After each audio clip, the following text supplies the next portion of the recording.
let's let people get to know you a little bit first, Laura. Tell people where you're from and where you grew up and all this kind of stuff. Okay, I'm Laura Booth, and I grew up actually in Pendleton, South Carolina. I've been living in Belton, South Carolina since 2016. I'm married with 3 kids and moved down there and plan to stay in Belton. And your family, I know, is from the area. I think my mom and one of your grandparents grew up together Yes. on the Mill Hill in France. So They your did. family's roots are deep here. Yes, my father's from La France, South Carolina. My mother's actually from Highlands, North Carolina. And when you were growing up, did you ever think you'd be working for the elections, voter registration and elections office? No, that was not ever in my scope of what I wanted to do. So no, never thought about it. Never knew this would actually be a job as it is until I got older. And tell me a little bit about that path. How did you get here? Because you've been here a good while. I have. I've been here for 14 years. What path brought you to this office? Okay. I started with Anderson County working for Family Court and was there for several years. And then I had a girlfriend that actually came into this office and was telling me, all about what the elections were and everything. Of course, I voted. I've been voting since I was 18. But when a job came open in this office, I applied for it, and luckily I got the position. And what all have you done here over the years? Since I've been hired, I've actually been over the voter registration elections, just the voter services part. All the registration in the county, the voter registration, I've been over that. We started out with a very small staff, and we've slowly grown because we've gotten busier and a lot more people are voting and registering to vote.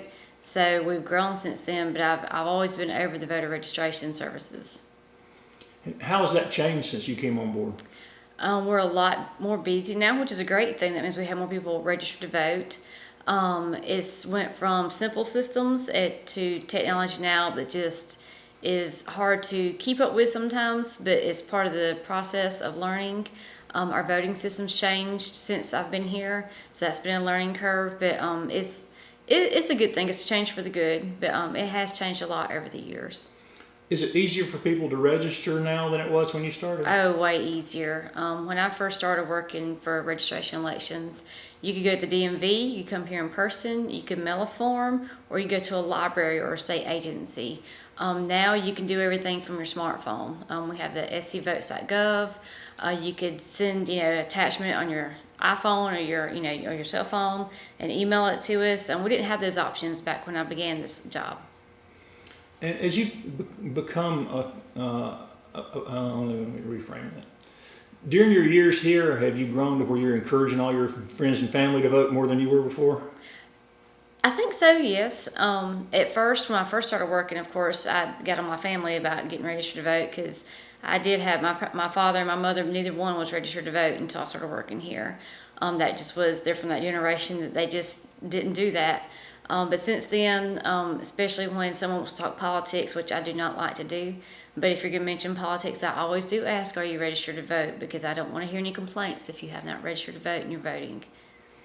And is that a challenge to be apolitical as you work here, or you're just used to doing it and you're just divorced from what you do? I think when I'm in this office and I'm doing my job, I'm so used to separating myself and not having opinions that's just my job. I'm worried that the law's being upheld and that everyone has the same chance and the right to vote as everyone else. That actually has never been an issue for me. And how do you stay on top of the changes? Because right now it seems like things are changing faster than ever.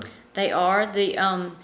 I do read the news, of course, every morning to see if there's anything that I should be warned about before I get to the office. But our State Election Commission is really good about giving us heads up and letting us know if there's any changes in the forecast that we can prepare for. And are there any changes coming up here in the next year or so that y'all are working to get ready for? Not that I'm aware. There's some things that's being talked about in legislation, but they have not became an actual bill yet or a law. So as of right now, no, we're sitting steady. We're kind of, I don't want to say smooth sailing, but we have a good forecast ahead of us right now. And you had a general election now with the new voting machines and the safety regulations and all. Yes. How well did that go, and how did that help you prepare as we go forward? Do you think it'll be even smoother next time? I do think it'll be smoother. It was a lot on us at one time, getting a new voting system and then having to adhere to COVID-19 regulations. It was a lot to ask all of our poll managers and our clerks, but we went through it. I mean, it was trying times. Everyone was having to learn.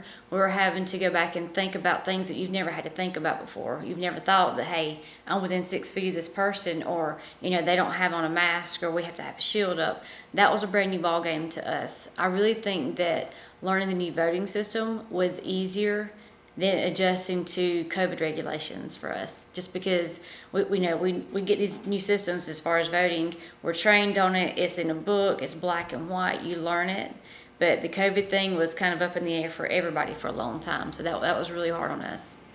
And I think it was the first time, we were one of the first, I mentioned this when I talked to Katie about it, to have the cages that locked everything down. It was the most Yes. secure election Anderson County's ever had, right? Yes, sir. Those cages have been a blessing. We have a cage for every precinct, and we keep all the equipment locked in there until it's time for us to get ready for the election to program the equipment, and then but it stays back locked and it goes to the polling places locked, and we deliver now and pick up the equipment. And sometimes people forget that just because they're not voting for anybody in November doesn't mean nobody's voting. This year, y'all have had a lot of municipal elections and still have some more coming up. How do y'all get the word out to people about those?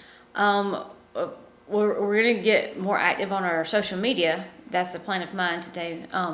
But a lot of it is in the hands of the municipalities.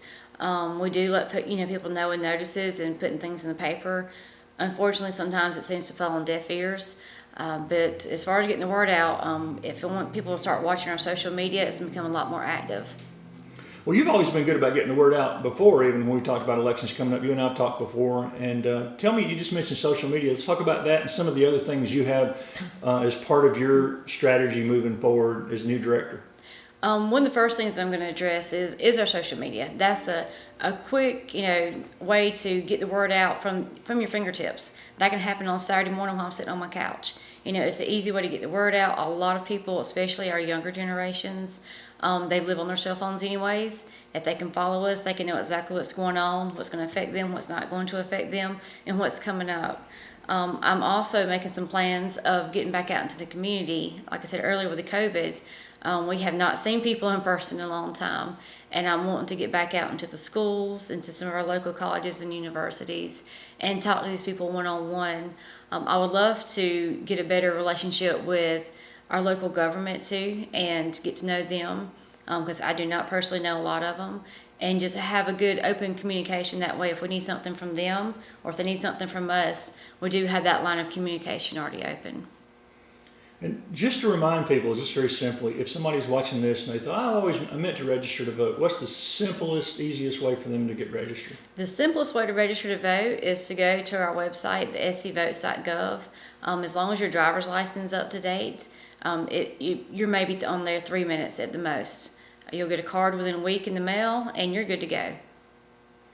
And in terms of getting the word out beyond that, are y'all going to have availability for like civic clubs and stuff if they want to invite y'all to come talk about how what y'all are doing and what we can do here? Yes, I welcome the invitation to go speak at any civic organization or any group that would invite us. I'd love to go and talk one-on-one and get to know our community better. So yes, send the invites. Now that we're back in person, I'd love to go. And do y'all have any outreaches to the schools? Because some of those kids will be turning 18 and We do, prior to last year because of COVID, but prior to that, I went to every high school in the county and even our private schools and spoke to the seniors or the qualifying people, the qualifying students that could get registered to vote. I have went and spoke to some of the government econ classes when I got invited, just to let them know, this is what to expect, this is what you do, and this is pretty much our voting system in South Carolina. And I look forward to doing that again this year. And is there anything else that's wide open again after being shut down for a year that you can think of? Not that I know, but I'm looking forward to being wide open. I'm looking forward to having people walk back into the office and getting to talk to people and seeing smiles and us getting to go out in the community. I'm looking very forward to getting back into our schools and our universities in the fall when schools ramp back up and getting to see people again face to face. And is having Katie as a resource a really still a valuable thing since you're a new director, that you can still just talk to the old director because y'all were friends for a long time? We are friends. I'm very blessed to fall in behind her because she's one of the most organized people I've ever met. She's not here, anymore because she got to retire good for her. But she left a notebook for everything. Earlier this week, I was needing to contact some of our commissioners. I didn't have their contact info. There's a book for that. There's a book for a policy and procedure for everything.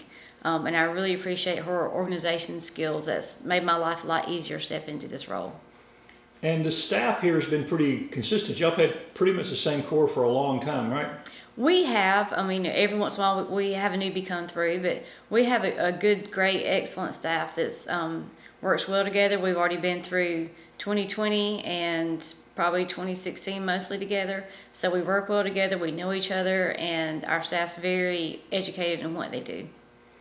And coming into the months ahead, people can expect to see a lot more of you then, since you're talking about getting out to let them know about the elections coming up this year and then next year again. Yes, because this is a slow year for us.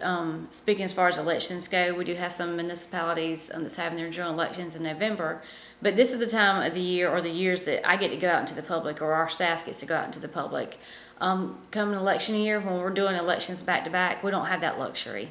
So I want to take advantage of that time now to go ahead and get out there and get into our communities, because next year and definitely 2024, we'll be in this office all the time. And if people want to invite somebody out, how do they get in touch with y'all, or what do they do to get in touch with you? Sure, give us a call. Our number is 864-260-4035. Let us know what the organization is and what you need out of us. And if we can, we'd be more than happy to accommodate you.